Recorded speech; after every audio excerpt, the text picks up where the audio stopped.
right, so first, who's our first volunteer? I volunteer as tribute. Oh, that's great. Look at right here. Oh our first. Hefty. Welcome. Thank you for volunteering. Yes, you can tell she's excited.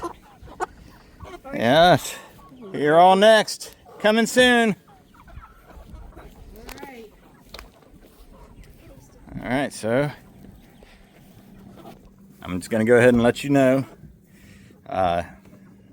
There's no bones about it. We're harvesting a chicken. The first thing we got to do is dispatch the chicken, and so that's really the bloody part. Make it quick, as fast as possible. So I'm gonna cut the chicken's head off completely. We've got it in a cone hanging upside down.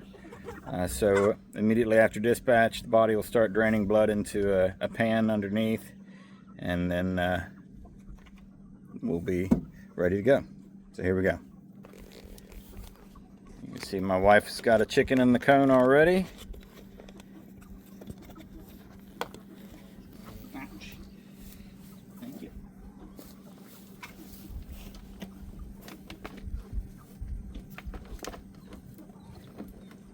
There we go.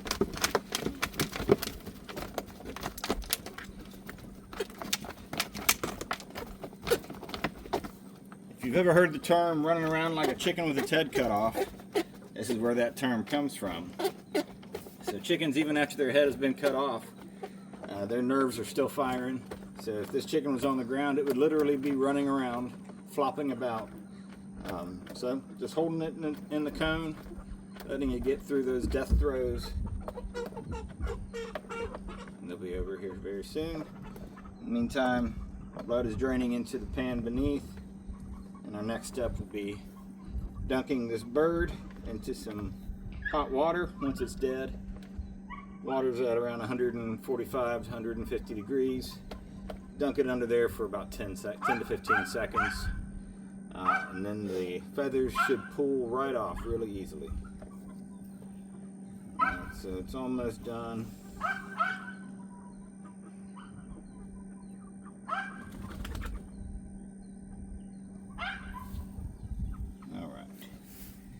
That's done. Alright. So now, just put it under the water. 2, 3, 4, 5, 6, 7, 8, 9, 10, 11, 12, 13, 14, 15. Alright. So now these feathers pull right off really easily. Makes the whole plucking process a lot faster. Without that dunk, it'd be a lot more difficult to pull the feathers out and likely even pull some skin out in the process. So this is a much more efficient way of doing it. Now we can use a feather plucker. My wife is twice as fast and a lot more gentle on the bird. We have found in our experience that feather pluckers are efficient, but they can also be pretty violent, and we've had chickens that have had broken legs. I mean, literally the leg is just snapped in two and flapping around. So I feel like this is a better way of doing it, in that the chicken is not gonna get just brutalized and tenderized before we want it to be. So look at her go.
What's that for?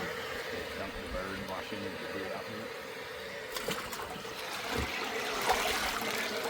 Quick dunking, and we're ready to start processing the chicken.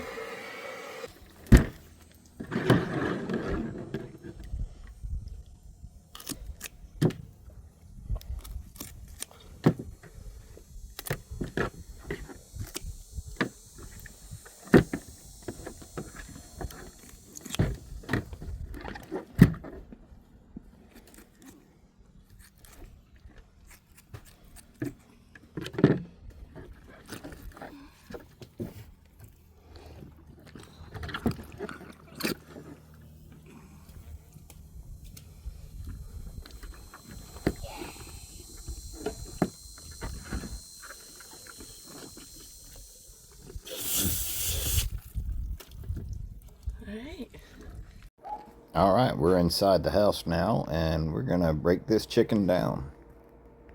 So I do things a little interesting. I like to hang it from the leg I'm cutting and cut the skin in between the crease. And then I bend it, butterfly the leg so that one's split there, but normally it splits at the joint. And then I can just cut right in between.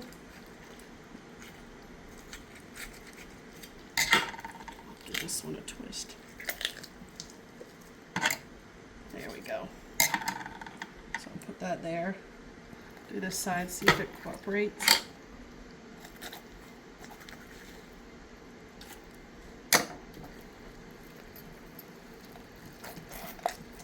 There we go.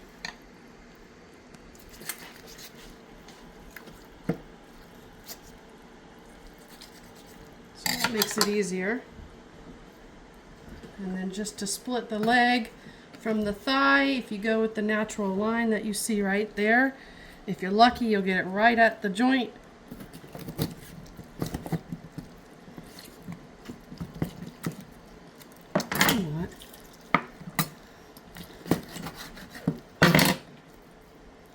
Thigh and the leg. Let's try that again. There we go. That one did good. Perfect. All right, and then I hang again from the wing, and if you look, you can kind of tell right where you're going to need to cut, where it indents right in here. And then when you come around on this side, you want to be careful not to get the breast because it's right attached. If you come around the back in the top like that, then you can see where the joint splits again if you kind of pull it away. So then it's just hanging by the skin. I turn around and cut right next to where it meets the breast. And you got your wing. Do that on this side.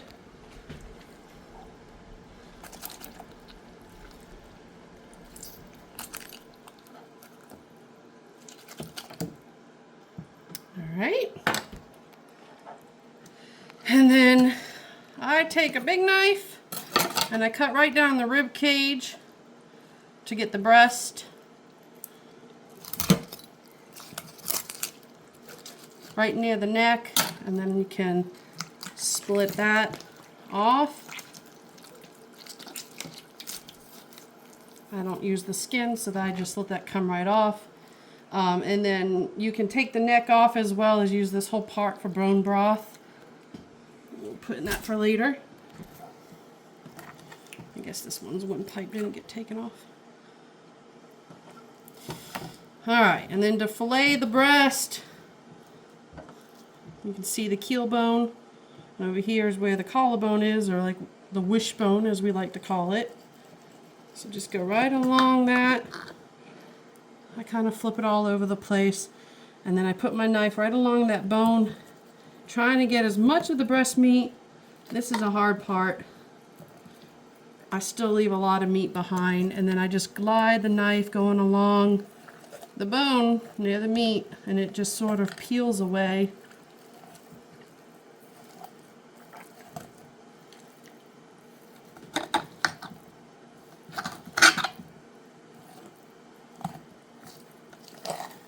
Just like that. Then you can clean it up and you got a nice chunk of breast meat. Do it on this side. Flip it again.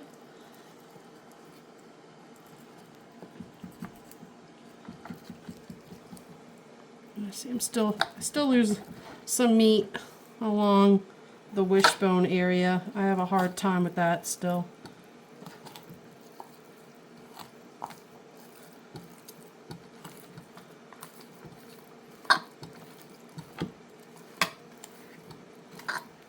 And be careful not to cut into the ribs because they'll hang on to the tenderloin sometimes. So that's why I kind of check and feel I didn't put any bones in. Then you're just left with the chest bone, which you can also render down into chicken broth. Boom.